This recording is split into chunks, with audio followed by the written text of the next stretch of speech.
Recognition, power, and influence is your birthright, and this podcast shows you how to get there. Welcome to episode number 207. Today's episode is an absolutely delightful conversation with my friend and colleague, Corina Walsh. She is an amazing executive coach for new managers, and she has a program that she teaches at various different organizations all across the country. And she is on today's episode to give you those coveted new management tips. Now, becoming a manager, there's really no handbook for it, but yet you're supposed to know exactly what to do. Same thing with getting promoted into executive leadership. This is why Corina and I both have jobs, because most organizations, while they're trying to make us better managers, they neglect to really give us those problem-solving tools that we can apply very directly to our specific situations. So today's episode is all about what do you do with your new managers on your team to really give them that guidance. And if you're a corporate badass that is newly transitioned into management and you want to become a better manager, this episode is for you. All right, let's get started. Welcome to Women Changing Leadership. I am your host, Stacy Mayer, and I teach you how to get promoted, get paid, and bring your whole self to the leadership table. I am on a mission to change organizations from the C-suite out, because women are the new face of leadership, and we are doing it on our terms. Hello, everyone. Welcome to another episode of Women Changing Leadership. I'm your host, Stacy Mayer, and I have a very exciting guest with me today. Corina is a dear friend and colleague of mine who I met several years ago now inside of Eleanor Beaton's program. And Eleanor, as many of you know, wrote the foreword for my book. I absolutely adore her. And the work that she is doing for women leaders is just absolutely phenomenal. And she is such an inspiration. But one of the things that she also does really well is bring together powerhouse women. And when I started evolving the leadership table and bringing together my own group of powerhouse women, I often would use her as a model for how she is able to just sort of seemingly magically put together all of these incredible women into one room. And you're sort of like, how did this happen? And she does it. And so I've been also priding myself on doing that myself in my programs. But when someone reaches out to me and says, hey, I'd like to be on your podcast from that group, it's just an instant yes, of course. So, Corina, I'm so glad that you are on here today. Thank you so much for joining me. And I'll do a more formal intro of you again. Sure. Thank you so much for having me. I'm excited for this conversation. And it was so nice to reconnect and catch up with you. Yeah, it's great. It's really great. And I strongly encourage, if you don't have a group of women leaders that you connect with on a regular basis, it's not just about inspiration network. It's almost like this life force and really feeling like you're not on an island alone, and that we were just kind of catching up in our businesses or even in similar places. And it just really reinforces that we don't, not only do we not need to do this alone, we can't really have the amount of success that we really want in our careers alone. Thank you, Corina. And let me give you the formal bio so that we can just sort of get that out of the way. And then I'll tell you why I was also excited to have her on today. And then we'll jump into questions. Corina Walsh is an executive leadership coach, podcaster, author, and owner of Shift People Development. And she is on a mission to revolutionize the relationship between managers and employees. With her coaching and advising skills, she partners with companies and not-for-profit organizations to build cultures of excellence and trust. I'm glad I read that bio because it pretty much explains about what I was getting ready to say, which is I have had a lot of women at this point. My business has been around for about 7 years. And so they there are women in my programs who've been with me, oh my gosh, for, I was going to say 3 or 4 years, but I think it's actually more like 4 or 5 years. And they're still continued to work with me. So these are women who've been through multiple levels of promotions over the years. And then now they're in the C-suite, and now they're wanting to give their leaders tools to be better managers for their employees. I've actually had a lot of women in my group ask for these tools. How can we drive culture, better employee engagement, like really bigger overarching themes that happen in organizations and that need to be, managers need these tools to really understand that they have so much power at their organization to lead this. And so I thought, who better to have on my podcast to talk about that than Corina? So thank you again. Thank you. But I want to say congratulations to all of your clients who have had, multiple promotions. I think that speaks to how amazing you are and how effective your work is. So I just want to say that first. But yes, once you are on your leadership journey, one of the best things you can do is figure out how to support the emerging leaders who are coming up, behind you, alongside of you. And I think the point that I try to get across to everyone I speak to about leadership is that there are different skills and tools required for every level of leadership. So if you are a first-time manager, and I typically call that a frontline manager, so that's maybe the supervisor, the team lead, someone who's had their first promotion, it's their first time having direct reports. You don't want to send that person to an executive leadership program. They're not ready for that yet. There's a specific skill set and set of tools that you need when you're leading individual performers. And then when you get to that mid-level management, middle management, directors, general managers, you are starting to lead other managers and teams. There's a whole nother skill set you need there and a new set of tools. And then at the executive level, you need your own set of tools as well. And so that's probably the first and most important thing I would say to anyone who's looking for tools to help other managers in your organization. Yeah. And hopefully you can share some of your tools on today's podcast, because I know that would be really helpful. Everybody wants to do their job better.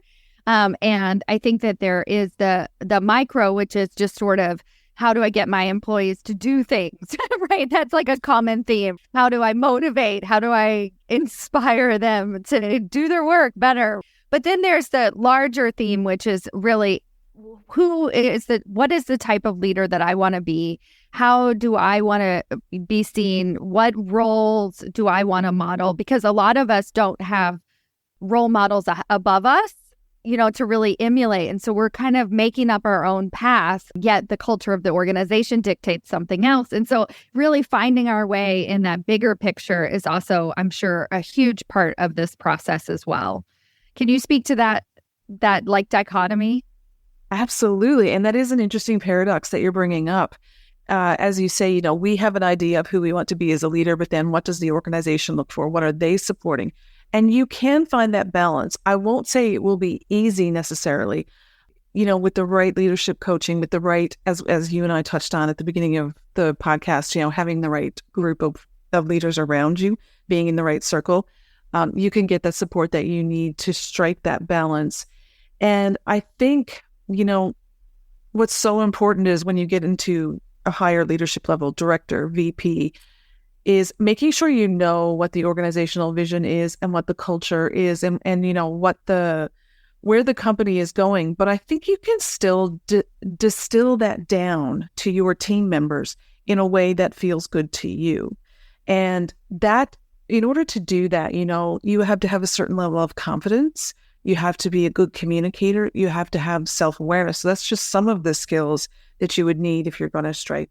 Wait, so you teach how to manage people, confidence, self-awareness. Like, how do you do all of these things?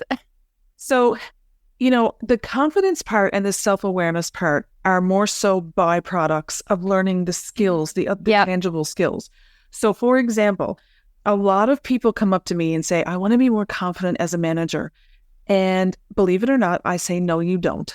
You don't need to be more confident right now. What you need is a little bit of courage and a little bit of curiosity, because confidence comes after we do the things. It doesn't come before we do the things, right? We build confidence as we get more competent.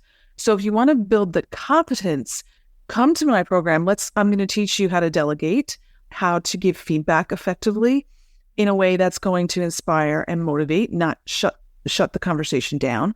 I'm going to teach you about difficult conversations. I'm going to teach you coaching skills, because these are the things that employees want from their managers today. And as you do those courses and learn those skills and gain the tools that I've developed, it's going to build your self-awareness, because you're going to realize how you've been doing things may not be working for everyone, or maybe you've been doing things right all along. There are some people who come into my program who've just naturally kind of been doing it well all along. Maybe they've had good mentors or good examples set for them. So the self-awareness comes from getting the tools and the knowledge so you can do that self-check to see how you've been leading and if it's been working for your team. And those tools are built into to my program as well, so you can do that reflection. And then the confidence is going to come from having the tools, so that when you get into a feedback conversation, or when you get into a difficult conversation or a possible coaching scenario, you have the tools and skills to build, to have the conversation and to build up your own leadership potential. But then when I work with higher level leaders at that middle management, almost executive level management, then we're working on the emotional intelligence skills, which also fosters a lot of self-awareness and self-management skills. Because when you get up to a higher level of leadership, mid-level up to executive, I can't stress enough, you are not doing a lot of the technical management anymore. It's heavily focused on decision-making, strategy, complexity, innovation, taking the company vision or the company strategy and distilling it down and getting everyone to execute on that. And your emotional intelligence skills have to be sharp at that level. So that's also where you're going to build more confidence, self-awareness. I consider it to be more of a byproduct or more of an outcome as opposed to something that actually gets taught. So when you're working inside of organizations, say, let's start there, because I think you work for organizations as well as you have a program that individuals can join, right? That's correct? You have two different things. So let's look at the inside of organizations. Would you take a group of managers that are all in basically the same position and then run a program for those managers? Like, let's say they were all in the frontline managers or something like that. And then is there open dialogue from manager to manager, open dialogue, maybe even some executives in the room that can speak to the larger vision of the organization? I'm kind of curious behind the scenes what this feels like to be a part of one of your programs inside an organization. Absolutely. So I do run my programs privately, internally for organizations. And yes, there's an open enrollment cohort for any smaller organizations that maybe only have one or two managers that they need to get training for. My programs are cohort based. And what that means is that when you sign up for a program, whether it's internally or externally to your organization, you're going to be with the same people for the whole 6 modules or 7 modules, depending on which program you're in. And again, to go back to your point at the top of your show, that's where you're going to get that peer learning and peer support, because you're going to be with the same people all along. And that's when you're going to hear that other managers might be having the same issues as you or the same challenges as you. But then there's a defined curriculum that I'm taking you through where I'm actually going to teach you the skills that you need. And yes, sometimes executives might be in that cohort as well. So for instance, right now I'm taking about 70 managers through Managing Made Easy. And I designed that program for the supervisor, the team lead, for the frontline manager. But I've had plenty of middle managers and executives in that program because they've never had any management training. Right. Yeah, exactly. They made it to that level, and hats off to them. They've been, chugging along on their leadership journey without any formal leadership development. And that happens a lot. It's a tremendous number of leaders who get to that level and have never had any management training. So to have an organization with enough awareness to say, actually, we're not just going to send our frontline leaders to this program. Mm-hmm. All of our managers have to come in at the executive level because they've never done any management training. Right. And that's just fantastic. That'll just give you an indication of the culture of an organization who is supporting leadership development for all their leaders and making sure every leader has the same tools no matter where they are in the organization. Yeah, that was sort of what I was thinking about is a large part, as you might know, about what I teach is communicating about the training that you are doing. And so part of what I was curious when asking that question was, if you create did you say your program internally is called Management First or Managing Made Easy? Managing Made Easy. Oh, I love that. Promotions Made Easy. Wow. I know, very similar. So Managing Made Easy. So in that type of program, you develop a language that you can then share with other people what you're doing with your team. And I think this has to be said out loud, the importance of that, because so many of us go through these management trainings and then we kind of keep everything that we're learning to ourselves. And we might even implement that with our team, but then we don't even tell our team why we're doing this. And I'm not even sure why. I think it's because our egos kick in. We think, oh, well, I have to pretend that I know what I'm doing. But it's so powerful when you can have a training and then be able to speak to the why you're doing this particular exercise with your team as part of that training and having that open dialogue. And then ultimately, that's what leads to future promotions, because if we don't tell people what we're doing and how we're doing it, top and down, then we're just keeping it to ourselves. We're just becoming a better manager, which is great, which is super helpful. Absolutely. But nobody knows about it. Like, we're still on an island, right? So do you teach any of that? Like, how do we actually communicate? Okay, team, we're going to do this exercise right now, or even to our management team, what's working and how we're effectively leading our teams. I absolutely do. And I'm so glad that you're also covering that in your, I'm not surprised you're covering that in your work as well, because why wouldn't you? It just makes sense. But yes, I do talk about that in my program as well. And a lot of managers do, like you said, they do have that apprehension about saying, I'm doing this program, or I did this training, or I did this coaching. And I'm fully transparent in the program. And I remind them, like, take this coaching tool, like a common coaching tool is called the GROW model. That model has been around for a long time. And it's one of the examples I use in my program to teach managers how to coach on the spot. And I tell them, the next time you're in your one-on-one with an employee, just take out the blank worksheet called the GROW model and show it to them and say, hey, I'm in this leadership development program and I just picked up this great tool. What do you say we give it a try in this conversation? See if it helps keep us focused. Yay. Well, I want to hear what this GROW model is too. Oh, absolutely. Yeah. I'll happily tell you about that. And it's the simplest coaching model ever, right? And and you do a lot of coaching, so you'll recognize this tool.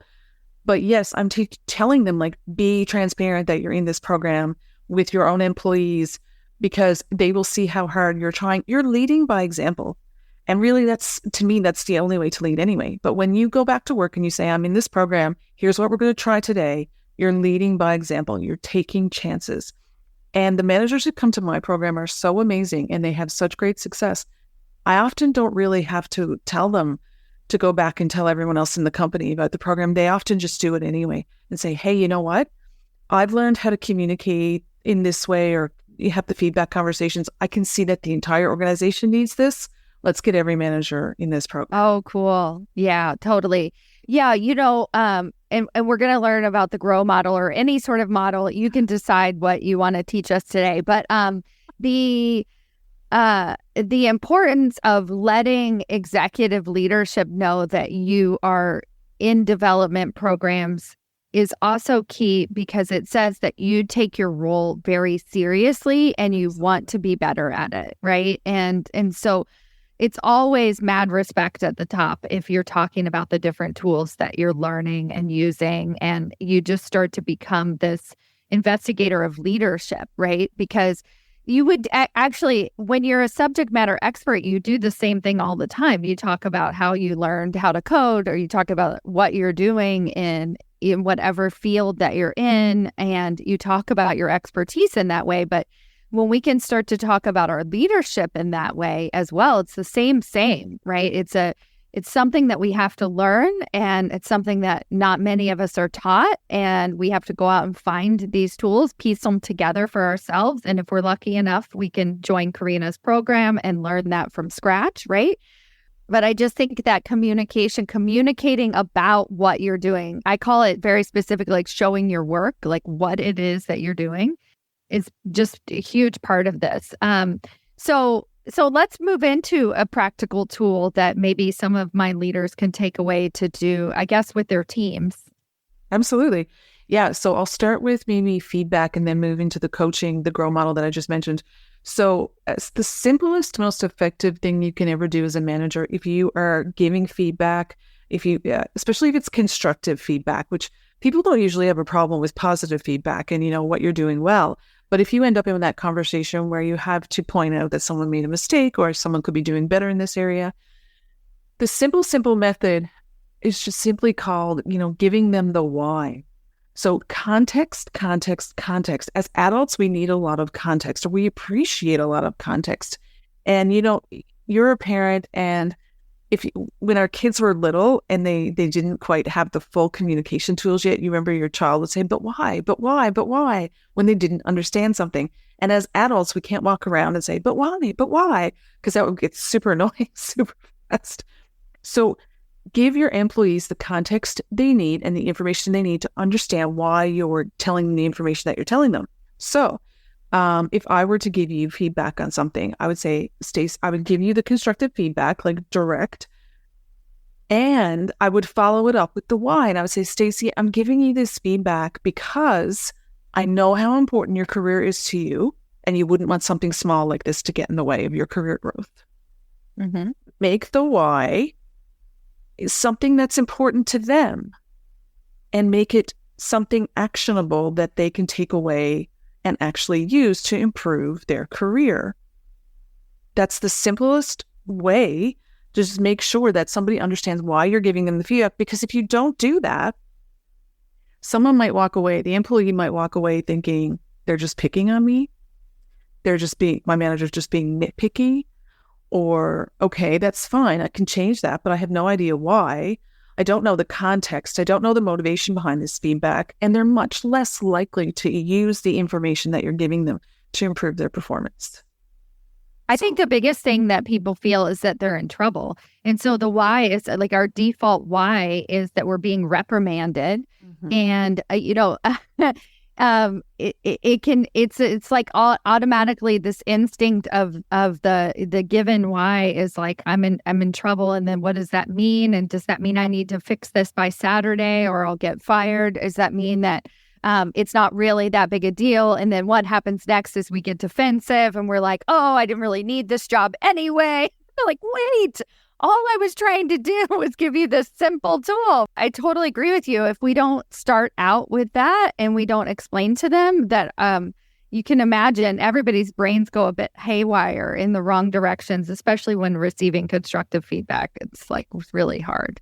Well, it's the emotional hijack. Mm-hmm. To touch on the emotional intelligence part of my work, it's the emotional hijack, right? Fight, flight, or freeze, or fawn, mm-hmm. right? If we hear something even remotely negative, that primitive part of our brain cuts in and says, oh my gosh, there's a threat. I don't know what's coming. I don't know what's going to happen. I don't know if I'm going to be fired or, any other type of disciplinary action.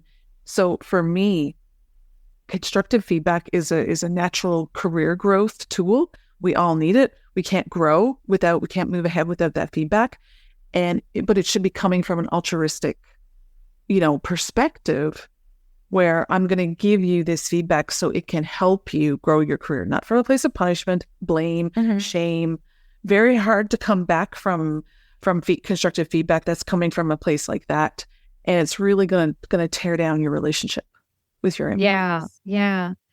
All right. Now I'm excited to learn. So a big thing for the women that I work with is that we all have a bigger purpose, right? This is women changing leadership. And so the reason that we get promoted is to change the leadership table. We don't get promoted to just do everything the same way. And so giving back and coaching our managers is a huge part of that process, right? Being a mentor to other leaders at our organization. So my sense is through something like the GROW method, that's one of the tools that you use. So I want to hear about some of these coaching tools that you use for your leaders as well. I've been through extensive coaching training and certification process, but what I remind managers is that you don't have to go through some big fancy coaching certification program to be able to coach on the spot. There's really simple methods for you to do that. The GROW model is one of them, and it really just follows the most basic coaching conversation that you can have with someone, which is, where are you now,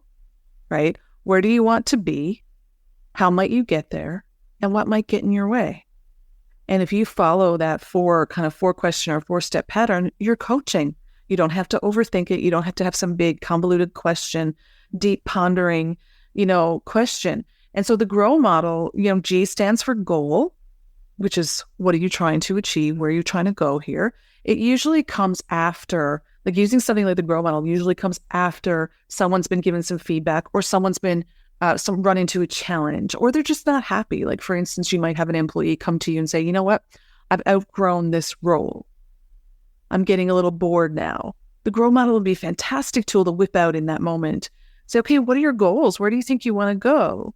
And then the R is the reality. Where are you now? Let's do a little environmental scan. Let's do a little check-in. Where are you now? What's going on? O is opportunities. So what, how are we going to build the bridge from where you are now to where you want to be? And W is what might get in your way. The thing about coaching is that a lot of people get excited with possibilities. Oh, I could do this and I could do that. And especially people like you and I, high performers, entrepreneurs, we have lots of ideas. If you don't close the loop with the last question, what might get in your way, you can leave someone's office or leave a conversation all pumped up and ready to go. And then as soon as you get out there and try to implement your action plan or take the next step and you run into an obstacle, well, now you feel like it's not worth it or you're right back to step one. So make sure you close the loop when in your coaching conversations with what obstacles do you think might get in your way when you get out there now and try to do this? And it's like having that contingency plan. It's like helping someone prepare so that they don't immediately get defeated. I just think I started smiling when you were talking because I got really excited. I had this vision of I'm always thinking about my clients and I would not necessarily recommend that they would go to their boss and be like, I've outgrown this role with literally nothing behind that. And that happens all the time. Like they expect. So this is what we have to remember. We expect our bosses to pull out the GROW model and to have the answers for us, but they're not going to, right? And so unless they go through your program, right? And so but that expectation is what's hurting us, right? That we expect them to kind of have this answer. And I was like, oh my gosh, do this GROW model. Everybody do this GROW model for yourself after listening to this conversation. Maybe we'll even find a link to the PDF of it or something as the reminder. I think that would be great. If not, we'll make it. Yeah. And we'll put that in the show notes because ask yourself those questions. And then even the what might get in your way is so important. So imagine now having a conversation with your boss where you're like, hey, I've outgrown this role. This is where I think I would like to go. And these are the obstacles that might get in my way.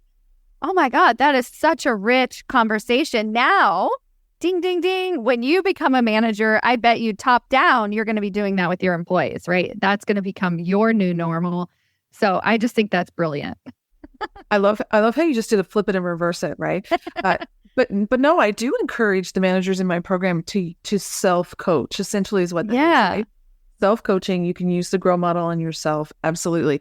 And I think that's fantastic that you are reminding people that your manager won't necessarily have a plan for you. So you have to look out for yourself. You have to make sure that if you're going to go into that conversation with your manager, that you have an idea about where you want to go. Still, I encourage the managers who work with me to work with their employees who don't maybe know where they want to go yet, right, and use your coaching skills to help them get there. Because I think the reason that that's so important to me is because that's what people did for me in my career. I wouldn't say every manager I ever had was exceptional. Some of them didn't want to manage at all.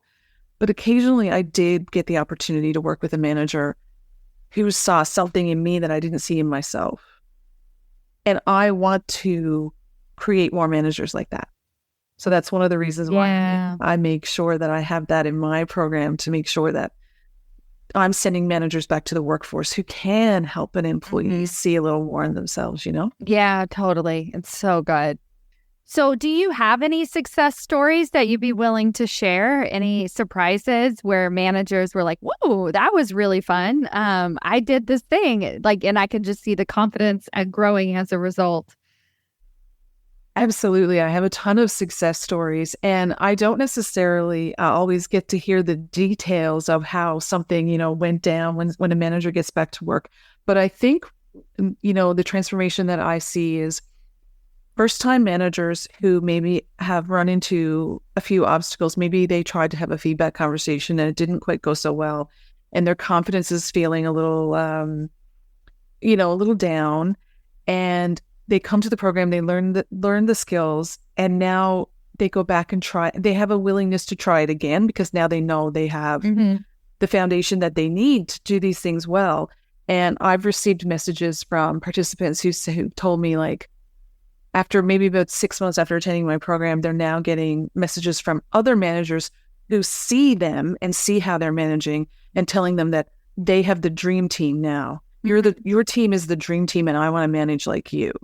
And I had another manager, a young manager from a tech company, who in her performance review, is this tech company who does performance reviews like going every way. So like team members on your team can give feedback to the manager. Other managers across can give feedback to each other, which is just fantastic.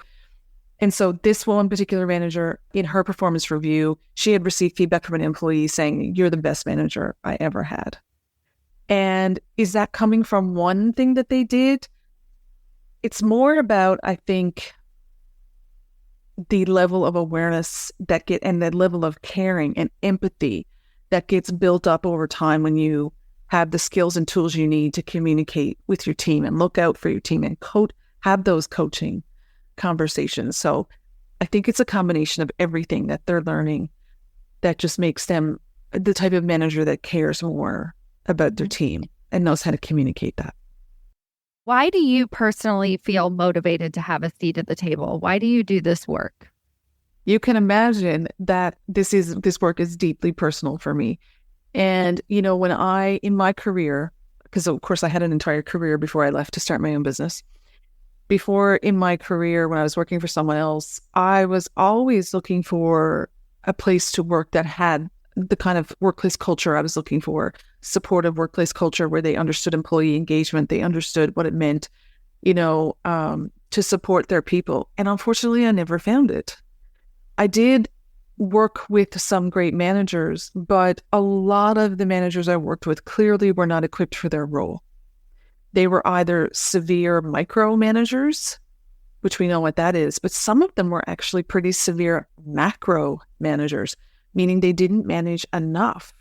And I was younger, so much younger and inexperienced, and I was just craving, that leadership, but I didn't really find it. I have to have found it adjacent. I found it with managers maybe that I didn't report to, who I didn't report to. But I was working on a project or something like that with them. So I saw the chronic disengagement in every organization where I worked.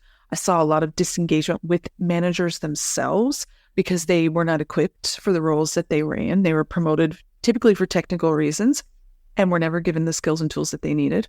So they were suffering under a lot of stress and oftentimes would just throw in the towel. And then I ended up in my first management role. And I said to myself, I am not going to make any of the mistakes that my manager made, and I won't be a micromanager. And I completely started to lead from this place of just trying not to do what some of the not so great managers I had were doing. But I wasn't leading from a place of people first. I wasn't leading from a place of what do my employees need from me right now. I was completely focused on myself. That's not a good place to lead from. So I did all my own, went and got all my own training, oftentimes had to pay for it myself, became a coach and learned how to lead the way I wanted to lead, regardless of what was going on in the organization. That's when I realized, okay, I need to go out and help other organizations figure out how to do this well. Yeah. Yeah. Oh, we're so glad that you're helping. Thank you. I'm glad to be here. How can people find you and connect with you? shiftpd.com, shiftpd.com.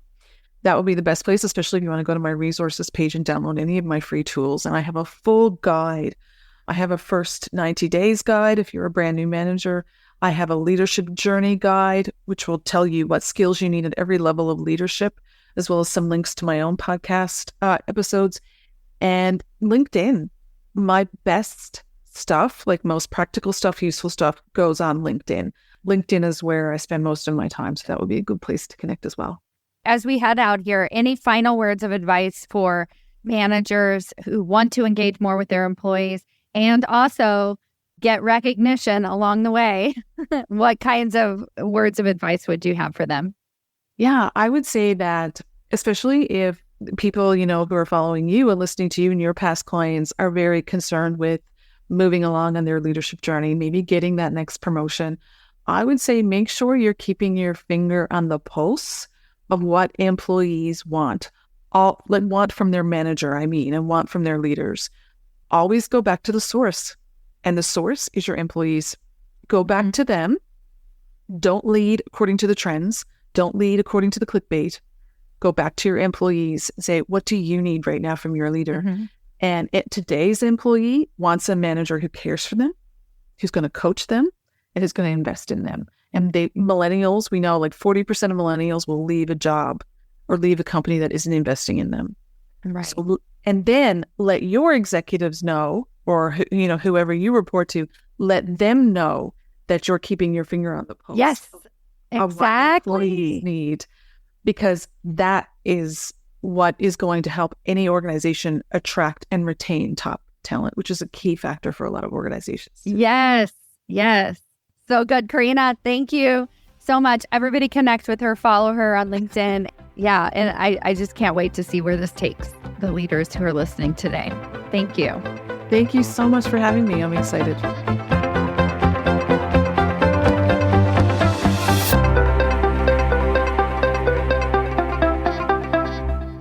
Before you go, I have a question for you.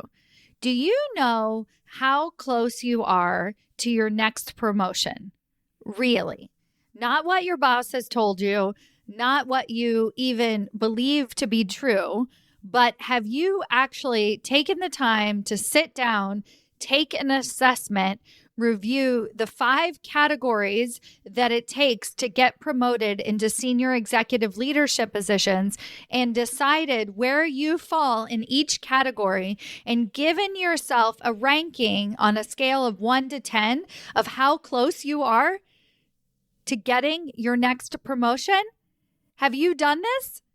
Well, now's your chance. If that feels interesting to you and you're like, hey, I want to know exactly how close I might actually be, or how far away you might be, and what it's going to take to get you even closer, then I invite you to take my promotability quiz. This is a quiz that I put together with practical tips that actually tell you where you're lacking and where you're winning. What are the areas that you actually need to improve, and not necessarily what your boss is telling you all the time, so that you can take concrete steps towards landing that next promotion and changing the face of the leadership table. Go to yourpromotabilityscore.com to take your free assessment today. Yourpromotabilityscore.com, and let me know how it goes.